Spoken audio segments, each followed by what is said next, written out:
après avoir été opéré pour un cancer, est mort dans les bras de son fils dans l'entrée du centre hospitalier.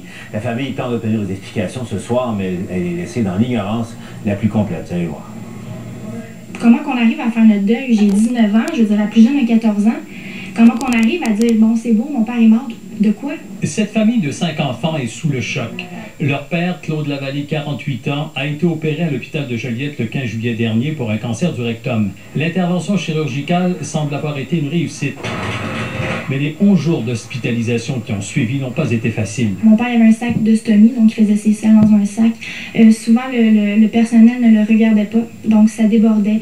J'ai été le voir un matin, ça avait débordé 2 fois dans la nuit, ils sont jamais venus changer. Le 26 juillet, Claude Lavallée put finalement quitter sa chambre du 4e étage pour retourner à la maison. Mais ça ne va pas bien. Mon père avait de la difficulté à s'habiller, tellement qu'il avait de la misère à respirer, même pas à se lever debout. Il y avait de l'enflure. On le disait au personnel, mais il y avait toujours une excuse. Il y avait de l'enflure où?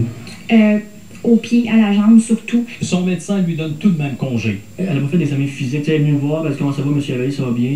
Elle a lu les papiers, le rapport, puis voilà, c'est merci, bonsoir. Faible, le malade est conduit en chaise roulante jusqu'à l'entrée de l'hôpital.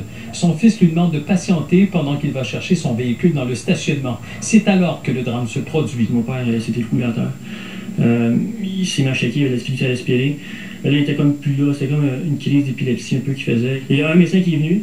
Il a commencé à faire des manœuvres de réanimation. Un médecin de l'urgence a constaté le décès. Il dit « Ah, c'est pas sûrement dû une embolie pulmonaire. Ton père il avait la jambe enflée. » Mon grand-père m'a appelé, il m'a dit qu'il était décédé. Ça a été... j'y repense, puis... ça a été dur.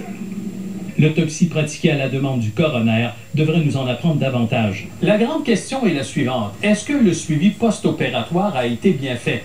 La direction de l'hôpital, qui doit mener une enquête interne, ne veut pas répondre à nos questions. Elle n'a pas pris contact avec la famille non plus. On aimerait ça savoir qu'est-ce qui s'est passé avec notre père.